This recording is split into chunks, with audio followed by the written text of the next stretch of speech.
Because Israel is the best at counterterrorism. Police departments from all over the world, from Africa, from Asia, from the United States, they train with the Israeli police.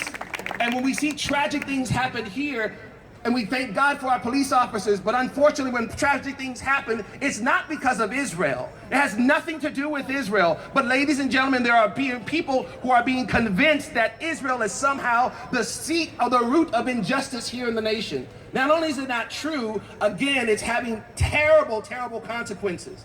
Our students on campuses are being told that Jews are privileged and therefore they should come against them. Wherever BDS, boycott, divestment, and sanction is passed in any city or any school, anti-Semitism rises exponentially every time. They say it's not about the Jewish state of Israel, but somehow Jews are targeted whenever BDS follows. This keeps happening. Larry Elder has always stood unapologetically against Jew hatred. Larry Elder has always stood with the Jewish people and with Israel. Larry has always been crystal clear in his conviction that the vilification and demonization of Israel is based on Jew hatred, that anti-Zionism is anti-Semitism. It is my honor and my privilege to be here before you today to introduce Larry. Larry was born in California, for those who don't know. He cares deeply about his home state, whether as a student, a lawyer, a radio show host, or columnist. Larry has been a model of success in everything he has done.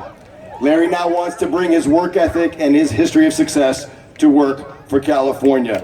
Without further ado, Larry Elder.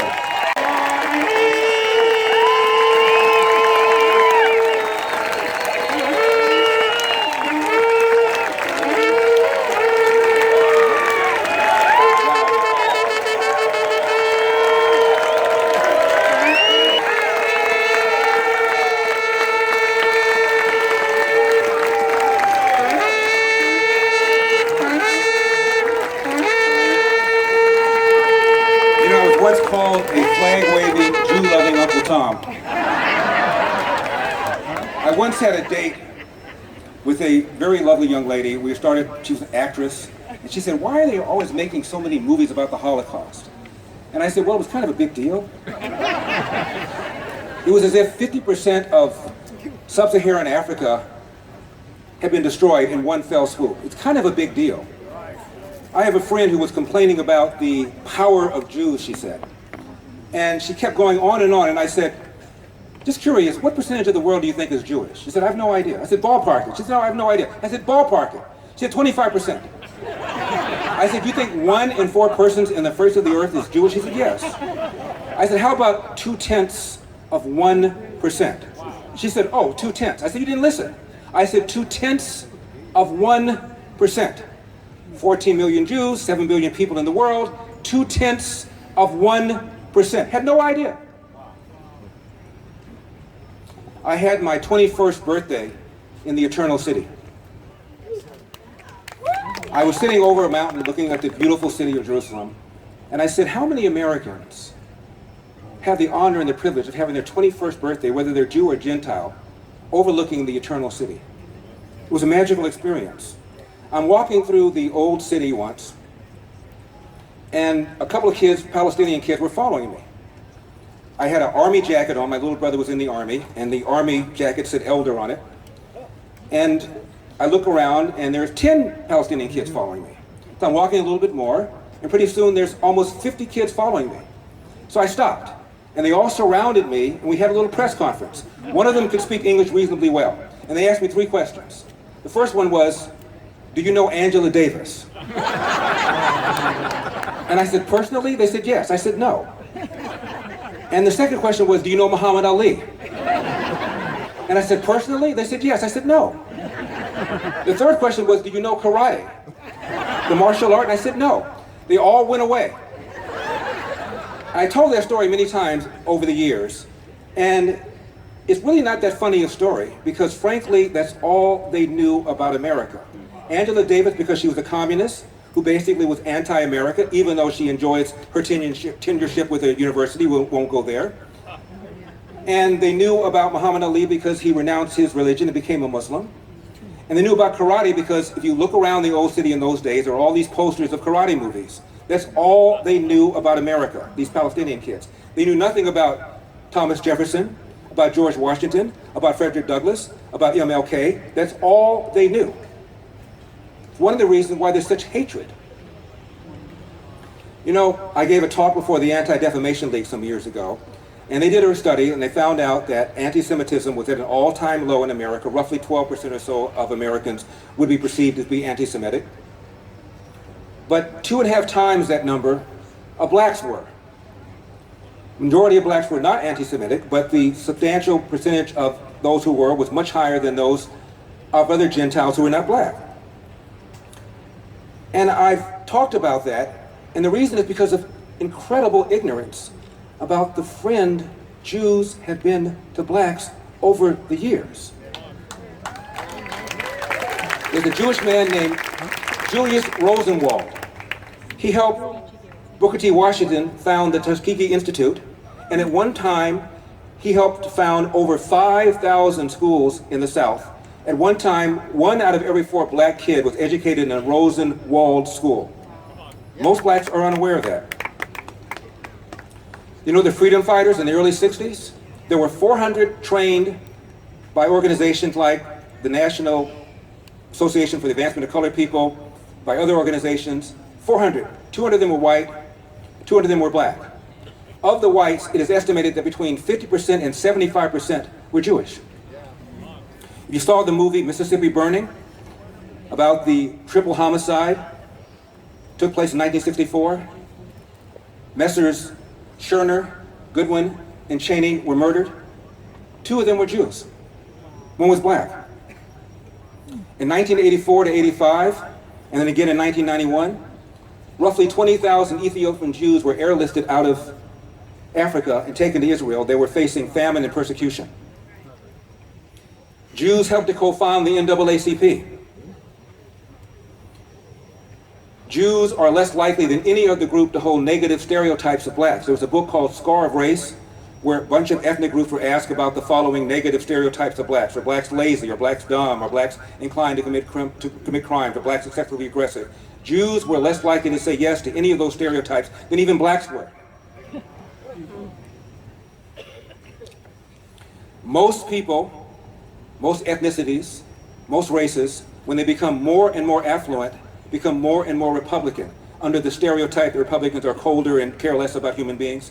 Unlike every other group, Jews maintain their allegiance to the Democratic Party for reasons I don't think are very well thought out, but that's the point. The point is,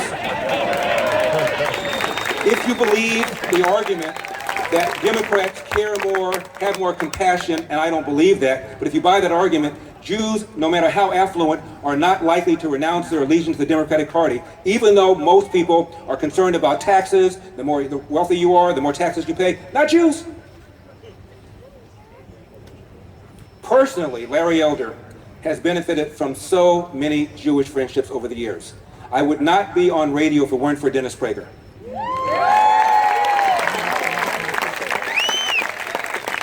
I met Dennis Prager in Cleveland. We were talking briefly. We were on a show called The Morning Exchange. It was a live show. I didn't know who he was.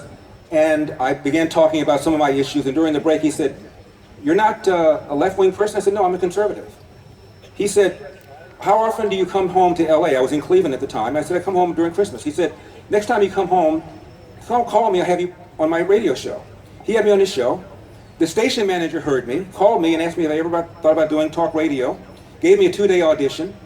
After the second day, he said, "Do you want to do talk radio?" I said, "Yes." He said, "You have this job. Go out tomorrow. Have a good time. Just don't speak so damn quickly." I said, "I don't speak quickly. You hear too slowly." His name was George Green. He was a Jew. When I was in college, I was studying economics.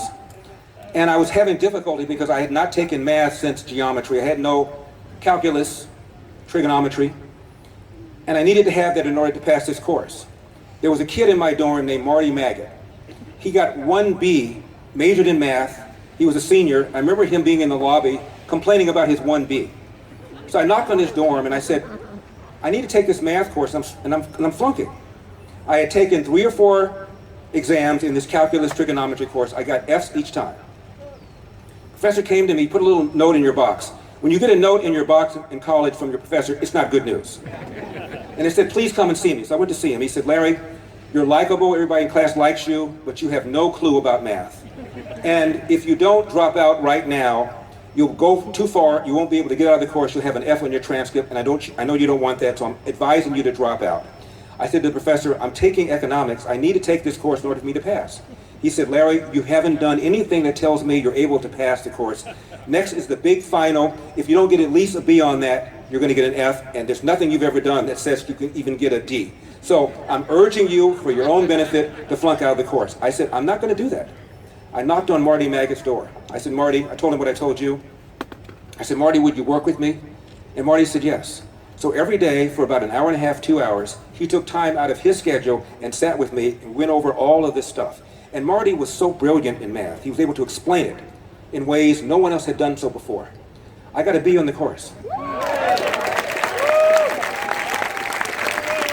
I wrote a book about my life and my relationship with my father one time, and I had a chapter about Marty. And my dad said, did you ever thank him? I said, I thanked him at the time. And he said, have you ever thanked him since then? And I said, no. So I tracked him down, and he was teaching at a major college, which is what he always wanted. And I called him, and I said, you remember me? And he remembered me. And I said, I wanted to thank you so much for what you've done for me. My father told me to thank you again. He said, I've thought about you from time to time, and I really appreciate the fact that you remembered it. And I asked him why he took the time. All you have is time in college. It's the most valuable commodity there is. He said, there's something about you, Larry. I think something's going to happen to you someday down the road. You're going to be a major, major public figure. I don't know where, how, or what, but I want to play a role in it. No one in my family had ever gone to college. So I didn't know how to choose a college. So I got one of these thick books on colleges, and I'm leafing through it, just trying to find something. And I was sitting at my desk and leafing through, and Mr. Howard Katzman, my government teacher, walked by and he said, Larry, why are you looking at this college? And I said, well, because it's got rolling admissions. He said, that's a dumb reason to look for a college. You can do better than that. You ought to be thinking about the Ivy League. Because of him, I ended up applying to and going to Brown University. Howard Katzman. I'm told I only have 2 minutes, so I'm going to make this real short. One of my heroes growing up was Sandy Koufax. The first thing I ever wrote, I always wanted to be a writer, was a poem about Sandy Koufax. And the first stanza goes like this. Koufax is on the mound, the game has just begun, he gets the sign from the catcher, and swish, strike one. Fast forward 35 years later, I meet Sandy Koufax at an event. And I arranged to walk up to him, and I said, Mr. Koufax, you've always been a hero of mine. The first thing I ever wrote was about you. It was a poem. May I give you the first stanza? He said, sure. It goes like this. Koufax is on the mound, the game has just begun, he gets a sign from the catcher, and swish, strike one. He put his hand on my shoulder and said, Larry, don't quit your day job. Finally this. Jesse Jackson, Bibi Netanyahu, and David Duke are walking down the beach. They see a magic lantern. They pick it up, they rub it. Genie comes out. Gentlemen, one wish, whatever you want. You, sir, you go first. Jesse Jackson said, I want every African-American male, every African-American female, every African-American child to leave this racist country called America and return to their ancestral homeland, the great continent of Africa. Benjamin Netanyahu said, I want every Jewish American male, every Jewish American female, every Jewish American child to leave the anti-Semitic country of America and return to their ancestral homeland, the great country of Israel. And David Duke went,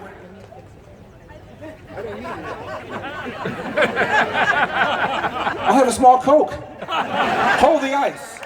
May God bless you. May God bless Israel. Thank you so much for having me. And don't forget, electelder.com, because I'm going to be the next governor of the state of California. God bless you.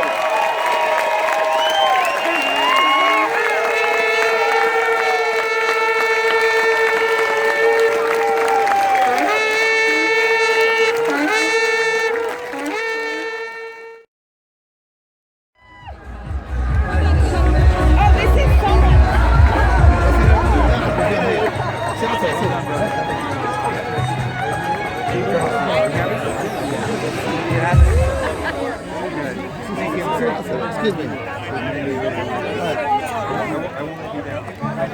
There you can't let us down. Go ahead.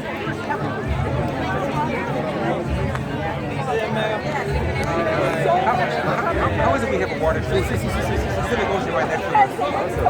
Do you mind if I take this over? Bye. She's going to give it that. No, I'm going to take it for her.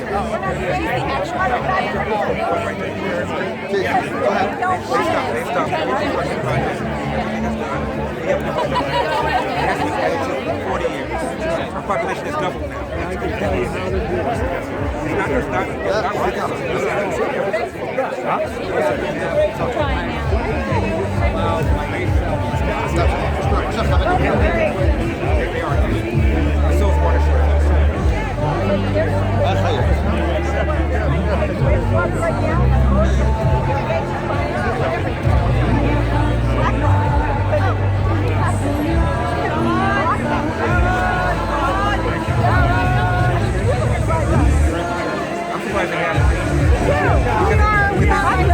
They have a connection now, but they will.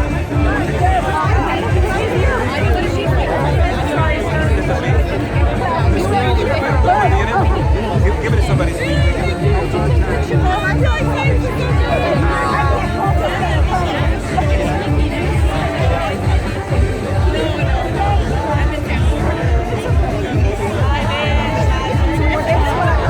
I wanted to go. I know. Right there. They gave me the book. All right, please.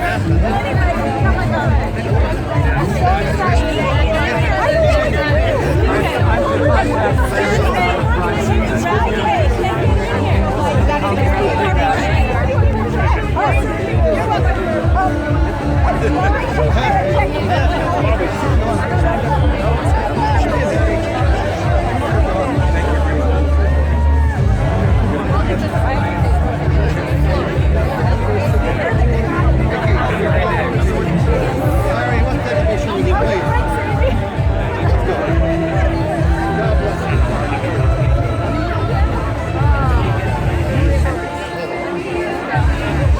Come on, Spielberg. There we go. Thank you.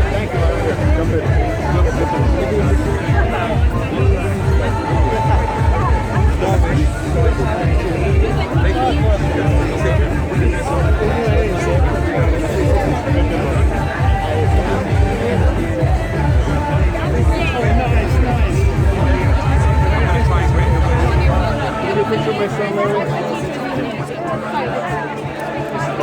Hey, Bobby, what's up? Excited to break group. It's the next. It's you, kid.